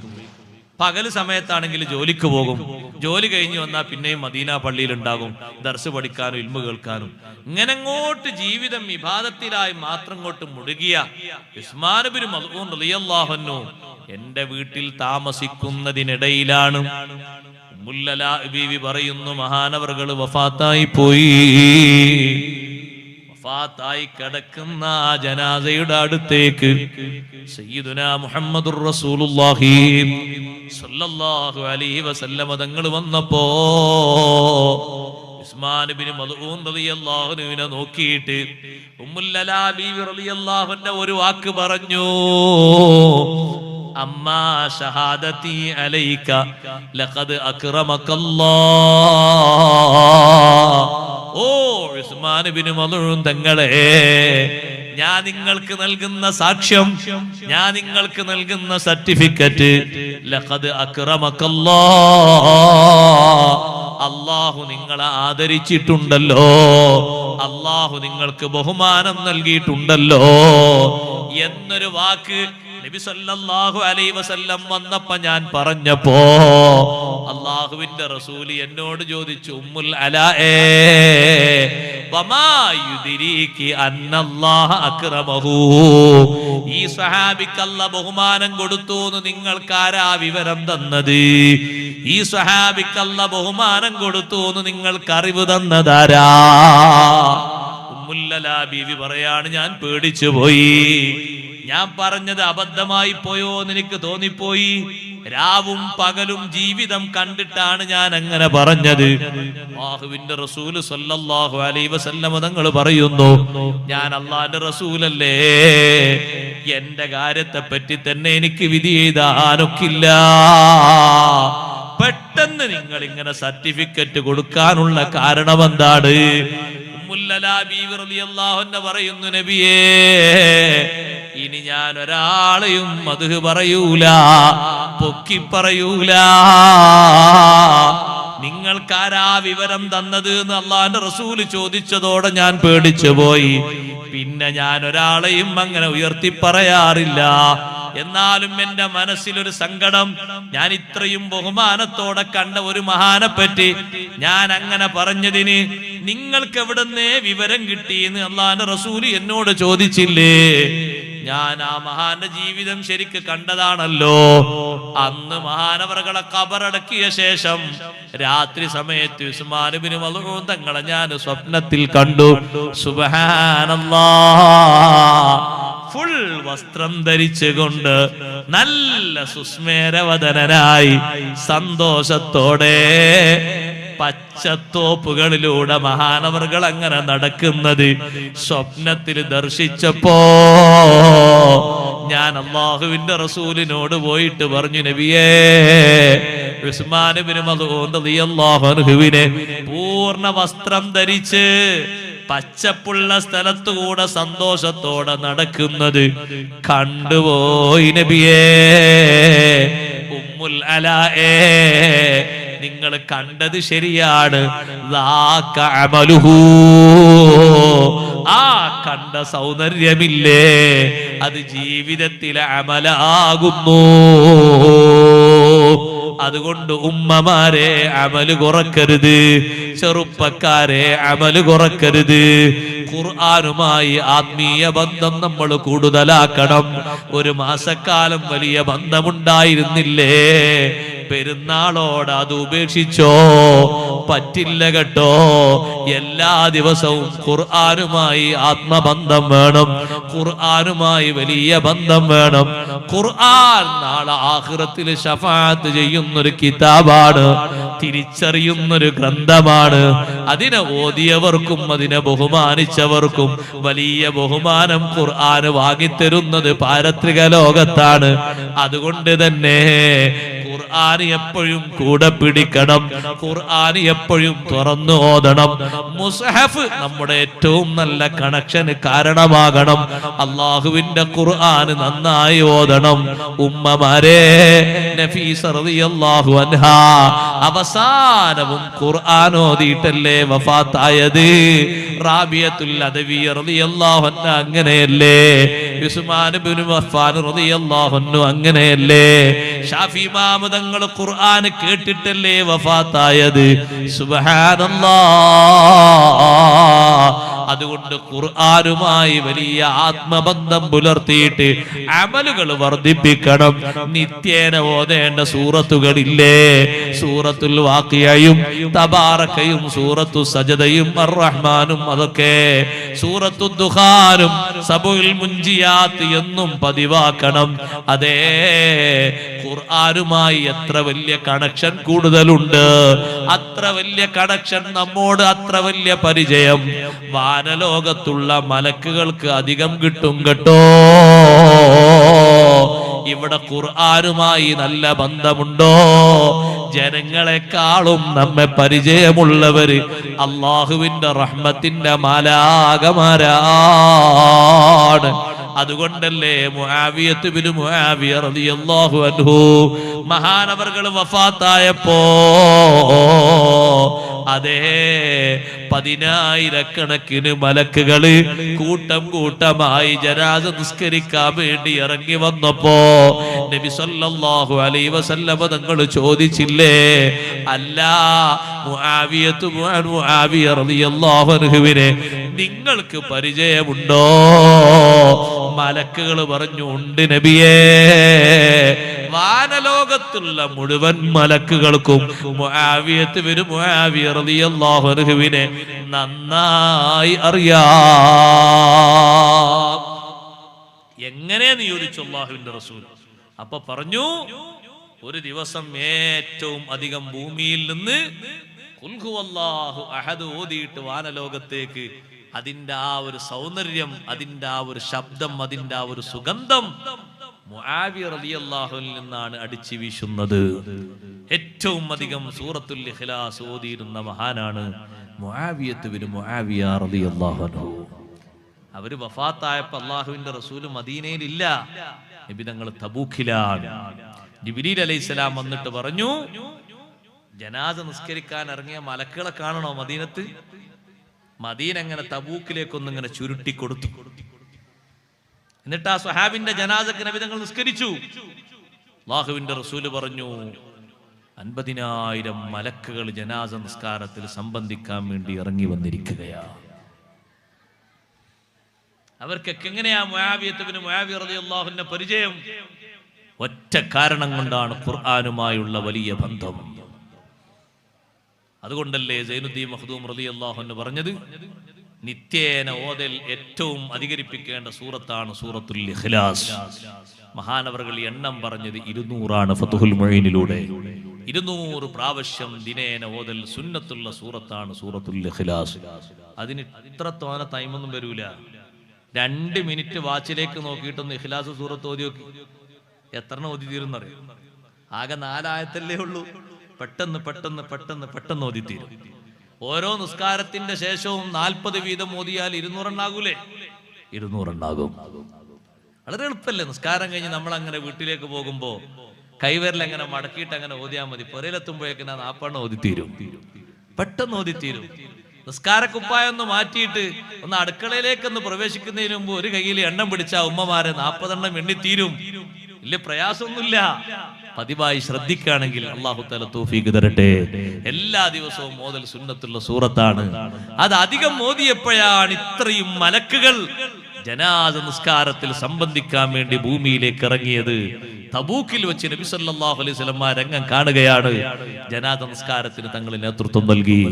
ഖുർആനുമായുള്ള ബന്ധം, വാനലോകത്തുള്ള മലക്കുകൾ വലിയ പരിചയം അവർക്ക് നമ്മെ കുറിച്ച് കിട്ടുന്ന ഒരു ബന്ധമാണ്. ഖുർആനുമായി നല്ല ബന്ധം സ്ഥാപിക്കണം. ഈ ചുരുങ്ങിയ ആയുസ് അല്ലാഹുവിന്റെ മാർഗത്തിലായി പൊരുത്തത്തിലായി ചെലവഴിക്കണം. റബ്ബ് തആല അതിന് തൗഫീഖ് നൽകുമാറാകട്ടെ. റവാത്തിബ് സുന്നത്ത് നിസ്കാരങ്ങൾ കഴിവിന്റെ പരമാവധി നമ്മൾ ശീലിക്കണം. മുഅക്കദായ ഒറ്റ സുന്നത്ത് നിസ്കാരവും നമ്മൾ ഒഴിവാക്കരുത്. കഴിവിന്റെ പരമാവധി ദുഹാ നിസ്കാരം ശീലമാക്കണം. ആത്മജ്ഞാനികൾ പറഞ്ഞില്ലേ, സാമ്പത്തിക രംഗത്ത് വലിയ ബറക്കത്ത് കിട്ടുന്നതിന് നിമിത്തമാകുന്ന ഒരു നിസ്കാരമാണ് ദുഹാ നിസ്കാരം.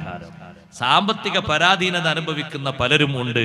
കടബാധ്യതകള്, കച്ചവടം ശരിയാകണില്ല, ജോലി ശരിയാകണില്ല. കുറെ ജോലിക്കൊക്കെ അപ്പോയിന്റ്മെന്റ് കൊടുത്ത് ആദ്യം 2 ആഴ്ച നിൽക്കും, പിന്നെ 1 മാസം നിൽക്കും, പിന്നെ അത് വേണ്ടാന്ന് വെക്കും. വലിയ ബുദ്ധിമുട്ടാണ്. എത്ര കിട്ടിയാലും തികയില്ല. സാമ്പത്തിക രംഗത്ത് വലിയ ബറക്കത്തുണ്ടാകാൻ വലിയൊരു സബബാണ് ദുഹാ നിസ്കാരം. 8 റക്അത്ത് നിസ്കരിക്കുന്ന ആലിമീങ്ങളുണ്ട്. ഒരു 2 നമ്മൾ നിസ്കരിക്കണം. സഹോദരങ്ങളെ, സഹോദരിമാരെ, ജോലിക്ക് പോകുന്ന നേരമാകുമ്പോ സൂര്യൻ ഉദിച്ചൊരു 10-20 മിനിറ്റ് ആകുമ്പോഴേക്ക് ദുഹാ നിസ്കാരത്തിന്റെ സമയമായി. മക്കയിൽ വന്നപ്പോ നബി സല്ലല്ലാഹു അലൈഹി വസല്ലം തങ്ങൾ 8 റക്അത്ത് ദുഹാ നിസ്കരിച്ചു നല്ലേ ഉമ്മുഹാനി ബീവി റളിയല്ലാഹു അൻഹ റിപ്പോർട്ട് ചെയ്തത്. ഉമ്മുഹാനി ബീവി റളിയല്ലാഹു അൻഹയുടെ വീട്ടിൽ വെച്ചല്ലേ തങ്ങൾ നിസ്കരിച്ചത്. സുബ്ഹാനല്ലാഹ്, ഒരു 2 നമ്മൾ നിസ്കരിച്ചാൽ അത് വലിയ ബറക്കത്തുള്ള നിസ്കാരമാണ്. അതുകൊണ്ട് വലിയ ബറക്കത്ത് നമ്മുടെ സാമ്പത്തികമായ രംഗത്ത് നമുക്ക് ഉണ്ടാക്കിയെടുക്കാൻ കഴിയും. അല്ലാഹു തആല തൗഫീഖ് നൽകുമാറാകട്ടെ. ഖബറിലുള്ള നൂറാനിയത്ത് ഉദ്ദേശിക്കുന്ന ആളുകൾ, ഖബറിലുള്ള വലിയ പ്രകാശം ഉദ്ദേശിക്കുന്ന ആളുകൾ 2 റക്അത്തെങ്കിലും തഹജ്ജുദ് നിസ്കരിക്കണം. ഫലറക്അതാനി മിനസ് സ്വലാത്തി ബിലൈലത്തിൻ കൻസും ബിദാരിൽ ഖുൽദി അദ്വമംബലാ. രാത്രിയിലുള്ള 2 റക്അത്ത് തഹജ്ജുദ് നിസ്കാരം, ഒന്ന് ഉറങ്ങി എഴുന്നേറ്റിട്ട് സുബ്ഹിന്റെ മുമ്പ് 2 റക്അത്ത് നിസ്കരിക്കാൻ സമയമാകുന്നൊരു സമയമെങ്കിലും കണക്ക് കൂട്ടി കഴിയണം. സുബ്ഹി വാങ്ക് കൊടുത്തിട്ട് എഴുന്നേൽക്കാൻ കാക്കരുത്. അതിന്റെ മുമ്പ് ഒരല്പം മുമ്പെങ്കിലും എഴുന്നേറ്റ് ഒരു 2 റക്അത്ത് പതിവാക്കിയാൽ ഒറ്റക്ക് കിടക്കുന്ന ഒരു ജീവിതം നമുക്കൊക്കെ വരാനുണ്ട്. ആരും തുണക്കവിടെ കൂട്ടിനില്ലല്ലോ. ദുനിയാവിൽ ഊണിലും ഉറക്കത്തിലും കൂട്ടിലുള്ള കൂട്ടുകാരനാണെങ്കിലും നമ്മളവിടെ ഒറ്റപ്പെട്ടു പോയി. ഏത് വലിയ സ്ഥാനമുള്ള ആലിമും കിടക്കേണ്ടത് ഒറ്റക്കല്ലേ? എത്ര വലിയ സ്ഥാനമുള്ള ജനനേതാവും അവിടെ ഒറ്റക്കല്ലേ? നമുക്ക് സ്പെഷ്യലായൊരു വിരിപ്പ് അവിടെ വിരിച്ചു തരുന്നില്ലല്ലോ. എല്ലാവർക്കും ഒരേ രൂപത്തിലുള്ള വിരിപ്പല്ലേ? അതല്ലേ മണ്ണിന്റെ വിരിപ്പ്? എല്ലാവർക്കും ഒരേ രൂപത്തിലുള്ള തലയിണയല്ലേ? അതല്ലേ കളിമണ്ണിന്റെ തലയണ? സുബ്ഹാനല്ലാഹ്, ആ കഷ്ണം കണക്കാക്കിയ തുണിയില് നമ്മളവിടെ പൊതിഞ്ഞ രൂപത്തിൽ കിടക്കുമ്പോ ആ ലോകത്ത് വലിയ സന്തോഷത്തിനും വലിയ വെളിച്ചത്തിനും വലിയ നിമിത്തമാണ് ഈ നിസ്കാരമെന്ന് നിസ്കരിച്ച് അനുഭവിച്ച മഹാന്മാര് വരെ പറഞ്ഞില്ലേ? ജുനൈദുൽ ബഗ്ദാദി റളിയല്ലാഹു അൻഹുവിനെ വഫാത്തിന് ശേഷം കണ്ട ശിഷ്യന്മാരോട് ഉസ്താദേ എങ്ങനെയുണ്ട് ഹാലെന്ന് ചോദിക്കുമ്പോ ഒരുപാട് കിതാബുകൾ എഴുതിയ മഹാനാണ്, ഒരുപാട് വാള് പറഞ്ഞ മഹാനാണ്. മഹാനവർകൾ പറഞ്ഞു ത്വാഹത്തിൽ കല്ലിഷാറാത്ത്, വഫനിയത്തിൽക്കൽ ഇബാറാത്ത്, എന്റെ മുഖപ്രസംഗങ്ങളൊക്കെ തീർന്നുപോയി. ഞാൻ ഒരുപാട് സൂചനകൾ പഠിപ്പിച്ചതൊക്കെ പോയി. വമാ നഫഅനാ ഇല്ലാ റുകയ്യാത്തുൻ റകഅനാ ജൗഫൽ ലൈൽ, അന്തിപ്പാതിര നേരത്ത് നിസ്കരിച്ച ചില്ലറ റക്അത്തുകളല്ലാതെ നമുക്ക് ഉപകാരം കിട്ടിയിട്ടില്ല. ഉമ്മഹാത്തുൽ മുഅ്മിനീങ്ങൾ മുഴുവനും തഹജ്ജുദ് നിസ്കരിച്ചവരാണ് ഉമ്മമാരെ. അഷ്റഫുൽ ഖൽഖ് സ്വല്ലല്ലാഹു അലൈഹി വസല്ലം 10 റക്അത്ത് വിത്ർ നിസ്കരിച്ചു കഴിഞ്ഞാൽ ആയിഷ ബീവി റളിയല്ലാഹു അൻഹ പറയാറില്ലേ, അവിടുത്തെ കൈകൊണ്ട് എന്റെ ശരീരത്തിലൊന്ന് ഞെക്കും, തുണിയുള്ള ഭാഗത്ത് തങ്ങളൊന്ന് അമർത്തും, ഞാൻ ഉടനെ തന്നെ എഴുന്നേറ്റ് ഞാനും തഹജ്ജുദ് നിസ്കരിക്കും. കുറച്ച് ദ്വാരന്ന് കഴിയുമ്പോഴേക്ക് സുബ്ഹിന്റെ വാങ്ക് വിളിച്ചുപോയി. തങ്ങൾ എത്രയോ നേരത്തെ എഴുന്നേറ്റിട്ടുണ്ട്, എന്നാലും ഞങ്ങൾ നിസ്കരിക്കാതെ തങ്ങൾ വിടാറില്ല. തഹജ്ജുദിന്റെ നേരം നോക്കിയിട്ട് ഞങ്ങളെ വിളിക്കാറുണ്ട്. 10 വീട് തങ്ങൾ വിളിച്ചുണർത്താറുണ്ട്. 9 ഭാര്യമാരുടെ വീടും മരുമകനും മകളും താമസിക്കുന്ന വീടും തഹജ്ജുദിന് വിളിച്ചുപോയി. സുബ്ഹാനല്ലാഹ്. നമ്മളെ സൗകര്യമുള്ള വീടല്ല കേട്ടോ അത്. നമുക്ക് വിളിക്കാനും ഉണരാനും സൗകര്യങ്ങൾ ഏറെയുണ്ട്. അതൊക്കെ ഉപയോഗപ്പെടുത്തിയിട്ട് ആ നിസ്കാരവും ഒരു മാസക്കാലം പതിവാക്കിയവര് നിർത്തിപ്പോയോ? നിർത്താനായിട്ടില്ല. എന്നും പതിവായിക്കൊണ്ട് നടക്കണം. അല്ലാഹു നമുക്കതിന് തൗഫീഖ് നൽകട്ടെ.